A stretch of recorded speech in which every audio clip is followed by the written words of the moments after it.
Hee-ho! Alright.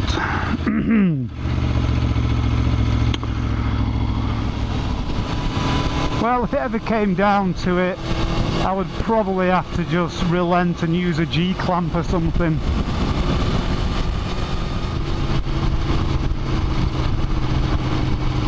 Hey y'all! Welcome to a very sunny but quite windy England.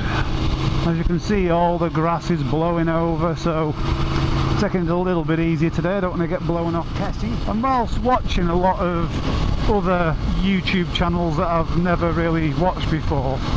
There's quite a profusion of new vlogging channels that seem to be starting up, which is a great thing, of course, as I am a bit of a start-up channel myself, although I'm over 12 months old now, so that probably doesn't count.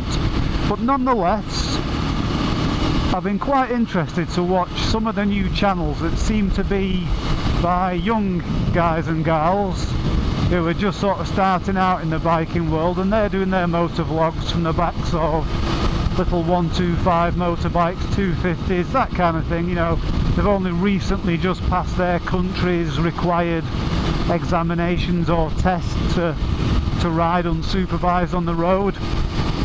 And I can only speak for the UK, but the road traffic in the UK has like at least doubled in the time that I've been riding, the 30 years that I've been on the roads, probably more so.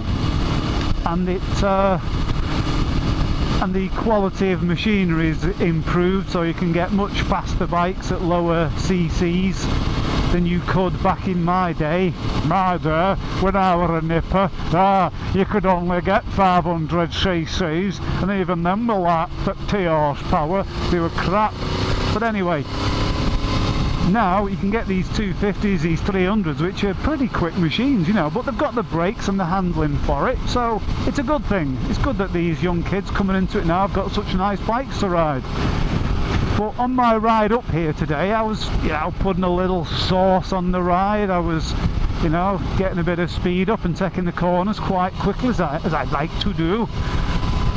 And I was sort of thinking about how my 3 decades of motorcycling has stood me in good stead with regards to my own safety when riding a bit quick or just riding, you know, normally. And so the purpose of this vlog I'd like to do today is I would like to, you know, speed things up a bit and just sort of discuss while I'm riding something which I think you can only train for to a certain degree, because it comes with experience, and that is anticipating and spotting potential dangers. So where to start on this subject is that the cops in the UK, they drive to something that they call the police system of driver control for their cars. Now, and it's the same with the sort of highways agency tests that we have to sit to be able to ride motorbikes and cars in the UK, but more so I believe that the cops use this thing called they call system, and the sort of primary rule of what they call system is the ability to be able to stop in a distance that you can see to be clear. So that's basically, if you are looking ahead of you now, if say for example, as this left hand bend, if at that left hand coming up after the red sign someone was to pull out there now, I could hit the brakes and come to a stop, a controlled stop in the distance that I can see to be clear. So it's not about, I mean, of course you do have to obey the speed limits, and as I'm doing now, I'm obeying the speed limit right here. Just because you're obeying the speed limit doesn't mean you're driving or riding safely. Examples of that could be fog and ice. The speed limit might be 30 miles per hour, but you won't want to go 30 miles per hour on ice, because you get people like that who will pull across in front of you and you have no chance of stopping before you ploughed into the side of them. So anyway,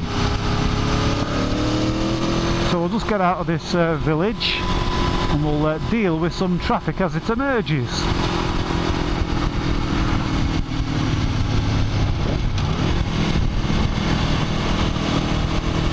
So now I've got some slow moving traffic in front of me now.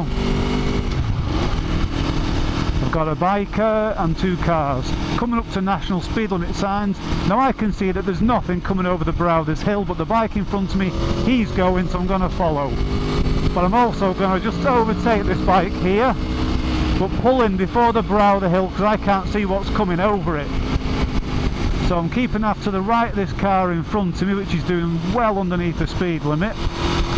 And I still can't see what's ahead, but looking through that car's windscreens I can see there's a line of traffic. But it's clear ahead, and I can see with this blue car is I've got plenty of time to get past this guy.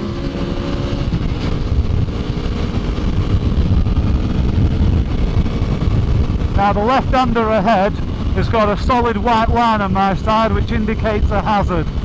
So I'm going to come out to the right so I can see as far into the corner as possible. Again, it disappeared to a brow, so the speed I'm going now is about as safe as I'd feel going round here. But as the road opens up, I can now see well ahead. But I'm now going to be stuck behind 3 cars, the lead of which is again going well below the posted speed limit. But it's not safe to pass it here on this left-hand bend because, as you can see now, there's a 4x4 approaching, and that would have been Wipeout City.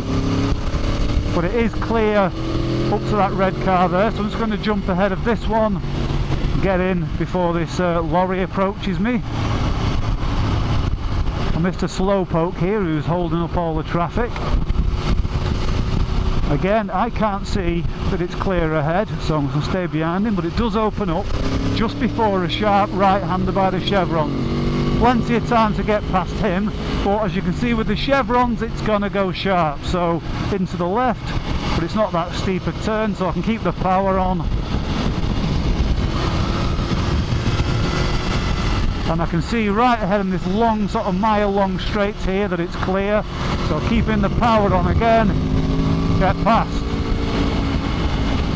Now I'm keeping myself in quite a lowish gear just so that the bike is a bit more responsive. Now I can filter past this bit of traffic here, but again, solid white line, meaning that it's not going to be safe to move out to the right.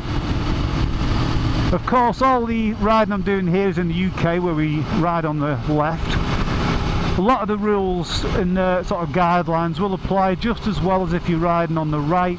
It's just that the junctions crossing would have a sort of different things to look out for. Now on a road like this, you've always got to be mindful of junctions entering this sort of nice wide main road to the left and right. Now we're coming up to a junction such here. Now this is a bit of a staggered T junction. Now at junctions like this, you've got to be mindful when travelling on the left that people coming out of the left there, they generally look for the oncoming traffic, so they will look to their left at the traffic that's oncoming me. And so you'll see them parked in a junction like that, and they will be quite happily looking off to their left at the traffic's coming this way. And they get a bit hypnotised by the traffic that they're going to be joining. So they don't tend to look very carefully to the right, and I've seen it thousands of times when I'm riding.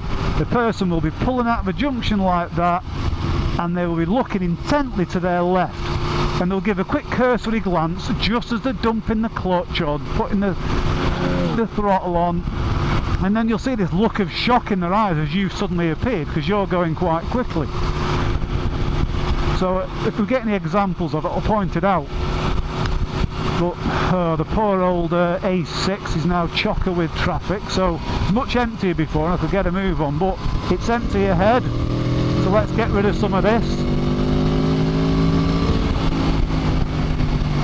Now I can't really see with this brew and this trailer thing in front of me, so out of safety I'm just pulling in a bit, and I was right to do so because we're coming up to a solid line. But these trailers, as you can see here, they hide a lot of what you is going to be coming up in front of you, so you've got to really keep well behind them before you commit to a manoeuvre.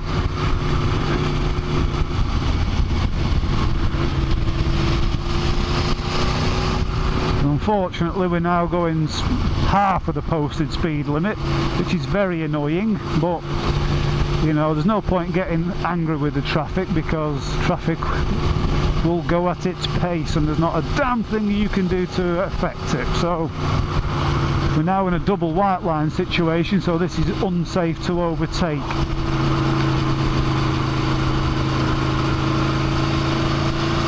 But as it drops down, I can now see, even though there's a right-hander ahead, I can see over the corner, over the trees, and see that there's a car coming. So again, it's not safe to do so. And I've noticed with a lot of the younger vloggers who are just starting out, especially the ones that have the cam on the actual helmet, is it gives you a bit of an idea of where they're looking. You can't rely on it because obviously eyeballs move around inside your helmet without necessarily turning it, but you kind of can see that they seem to be fixated on an area about where that trailer is in front of me there. They seem to be fixated on that point in front of them. They don't look well in advance, because if you look far enough in advance, even though you can't see the road, you can see where it goes. For example, here, the line of the trees follow the roads. Now, I could see over the top of the brew that those trees continued in that bend. So they told me where the road was going, even though I couldn't see the road. And in the UK, you get a lot of these high dry stone walls, especially in the north of the country, and sometimes they can be quite high with a hedgerow on them, and they totally obscure your view. But if you can see over them and see where lampposts or tree lines go, before you've even arrived at a corner, you know that there's going to be quite a sharp bend coming up, so you're automatically adjusting your approach speed for that. And I am really heavily stuck in traffic here, and it's just been completely inappropriate to overtake. But from my local knowledge, I know that there's a bit of a dual carriageway coming up, so I'll hopefully get past them then. But it's double white line city, so we're basically stuck in it, and there's no point trying to edge my way past. Oh, it's such a shame, because this set of bends coming up here is one of my favourites. But alas, oh, there's a shed dragger up there who's going to be holding everyone up. Shed dragger is someone who tows a caravan behind them. Scourge of the road. Some might say that motorbikes are the scourge of the road. Probably all the people that pull caravans. Again, I can't see it. I could just nip past that trailer, but I can't see with this left-hand bend. So I'm just going to hold station. Now the chevrons there ahead of me, they're not on,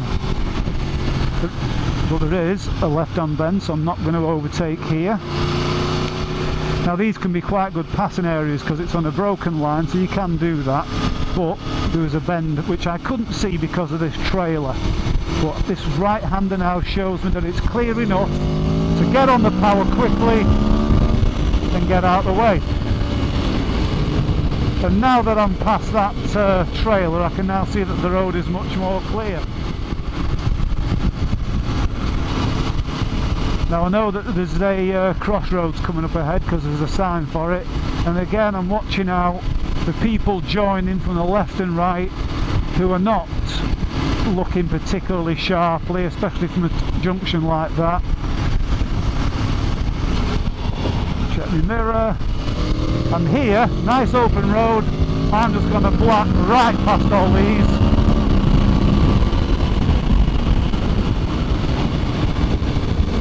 Get past the caravan and get back in before the double whites.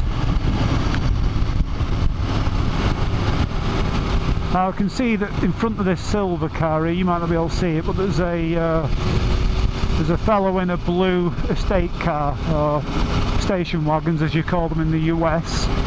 Now he's obviously getting a bit impatient. You can see how the way he's moving in and out.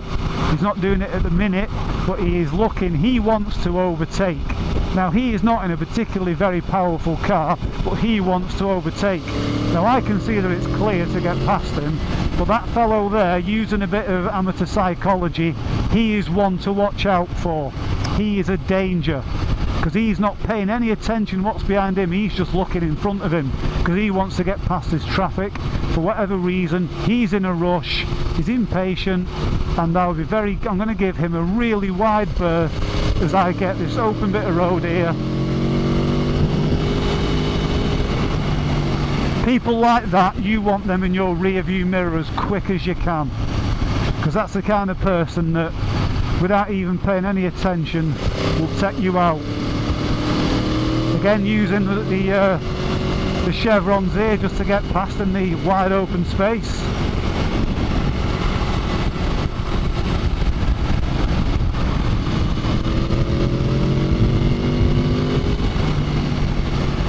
Plenty wide enough for us all here, so I can get in before him.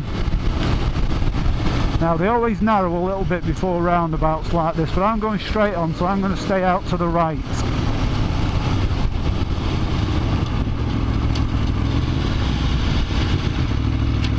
Oh, such a nice road, ruined.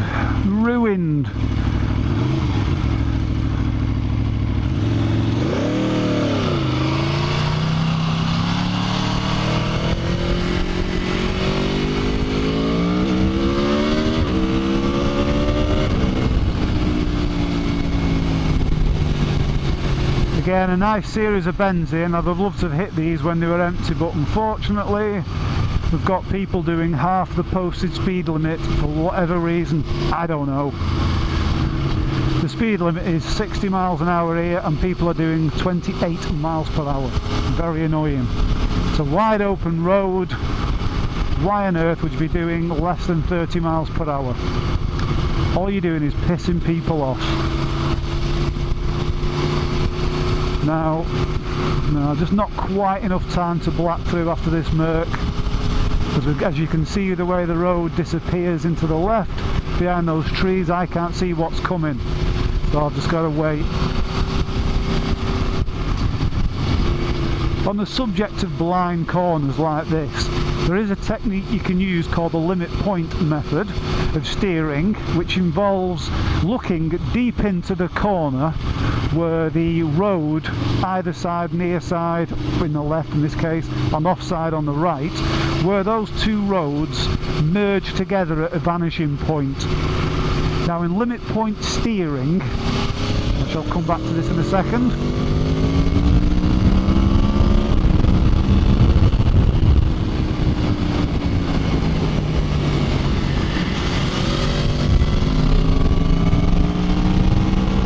open road, beautiful.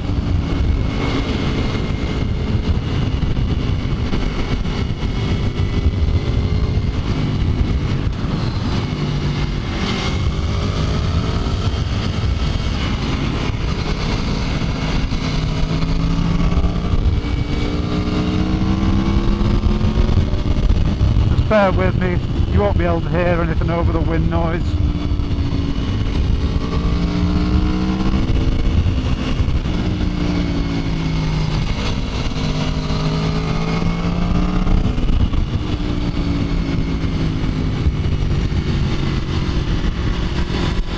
Yeah, limit point steering. Basically, if you look into a corner as you approach it, and it may be obvious on this video, I don't know, but that point where the two sides of the road converge, so you'll have the two white lines here, they will converge at a point in the distance, usually in this case about 100 metres ahead. Now if you're approaching that corner, look at where those 2 points meet. If that point is moving away from you, then you are going too slow for that corner. If that point is pretty static and staying there, you are approaching that corner at pretty much the optimal speed. It doesn't hurt to have it just moving away from you slightly, just to give you that bit of an overlap. But if that point is moving towards you relative to your position on the road, then that is a warning that you're going too fast for that corner, and you'll end up getting yourself in a bit of bother, and you'll be relying heavily on your bike's ability to take that corner and your tyres' reliability and the reliability of the road surface. You're putting a lot of unknown variables to the test when you push that limit point steering. If that point's moving towards you, then basically you're going too fast. You want it static or moving slightly away from you.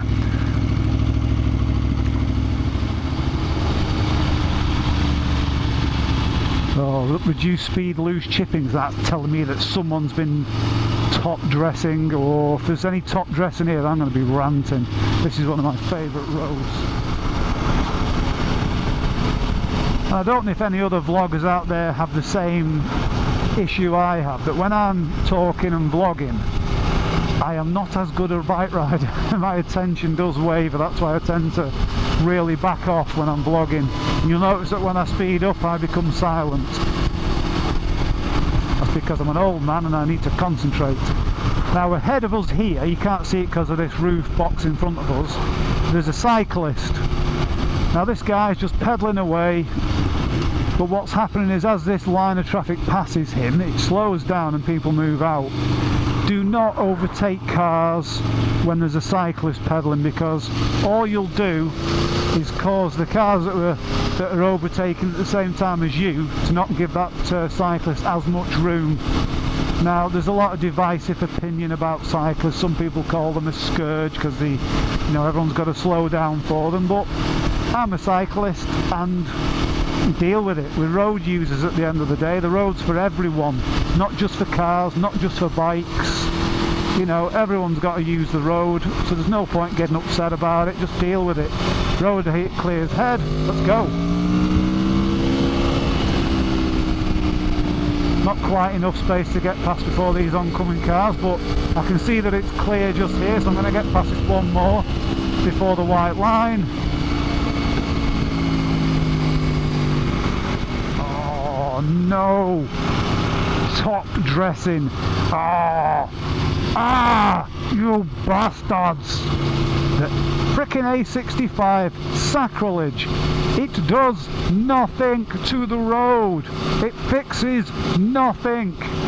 All it does, it makes the road dangerous for 12 months. Man, surface dressing pisses me off. I was going on about it in my last vlog, and it doesn't do anything. The road is no improvement to this road whatsoever. The bumps are still in it, there's still potholes in it. It's just so that some local authority can say, oh well, we've addressed the issues with the road, we surface dressed it. Bollocks! It does jack all apart from cause accidents. Man, it really, as you can see, it annoys me.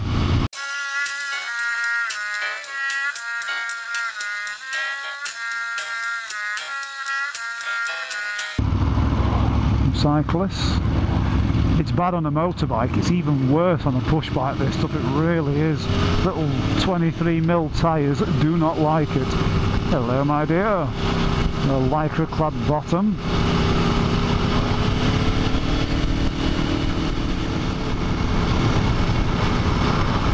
And the surface dressing ends. Well, a little weave of the bike just to get rid of the grit out my tyre. Now let's get rid of some of this traffic. Now looking over there, I can see that the road goes to the left but then goes into a left-hander, because I can see the cars disappearing over the hedgerows. So this isn't going to open up anytime soon.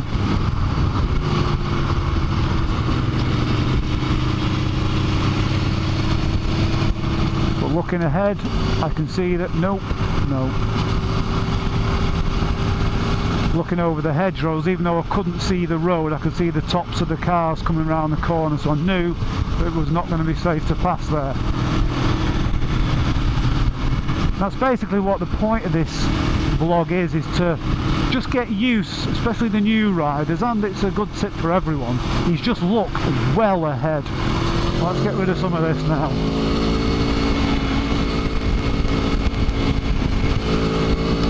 Oh look, more surface dressing.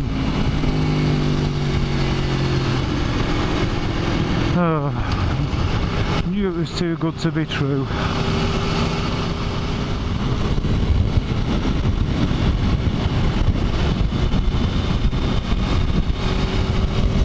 Nothing's using this filter lane, so let's use it.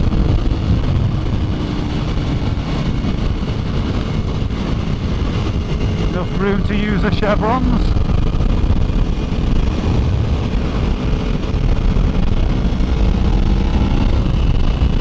Wow, the wind is really strong.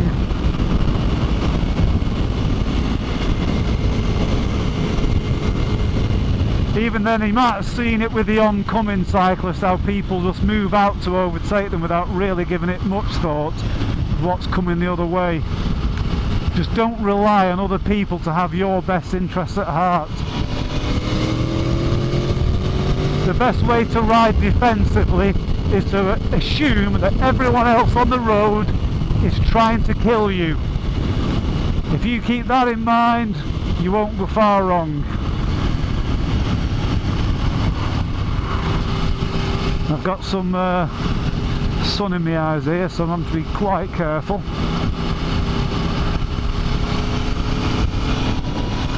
I would use this chevrons here, but I can't see the top of the hill ahead. I can't see what's coming, so I'm not going to use it. I think it's bending off to the left because I can see the tree line going that way, so again I'm not going to move out until I can see that, and I was right to do so because there's a car coming, 3 cars coming. And this is what I mean about looking well ahead. A lot of people would have taken that overtake there and put themselves in a bit of a position where they'd be relying on the people oncoming to move across to their left to give you more room. Don't assume that people are going to help you out, because they won't. You know, they've got their own lives to lead, their own priorities. But it's clear enough here to just get ahead of this line. Nothing's coming, so it's safe to stay out.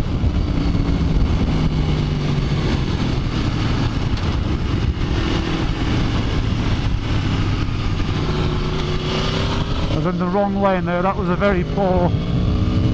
Now that was a very poor turn on my part there, because I forgot where I was going for a second. I had enough room to do it, but it was a little bit antisocial. So, you know, I'm not in any way, shape or form an expert at this. I've just got a bit of experience, that's all. I still make mistakes, and that was one of them. So that's just a little bit of a sample of my riding tactics with dealing with overtaking large amounts of traffic on a single carriageway road. And the basics are always be able to stop in the distance that you personally can see to be clear.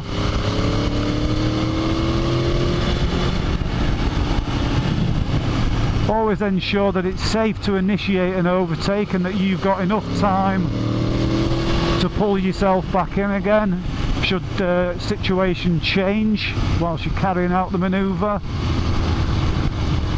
And another point is just always, in looking far ahead, just read the conditions of the road. Don't just fixate on 20 yards in front of you. Look as far ahead as you can see. See what the road's telling you. See what the trees, the lampposts, the signs, the buildings are telling you about what's happening with that road. Because even if you can't see the blacktop, you can usually get an impression about where this road is going. And just take it all in. Use as much information as you can physically see. And don't just keep looking ahead. Use your mirrors, just have an idea what's going on behind you as well.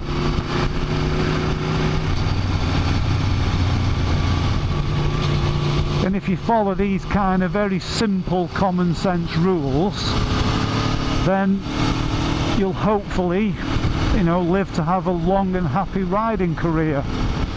So from me and Tessie here, keep it shiny side up folks, and I'll see you later.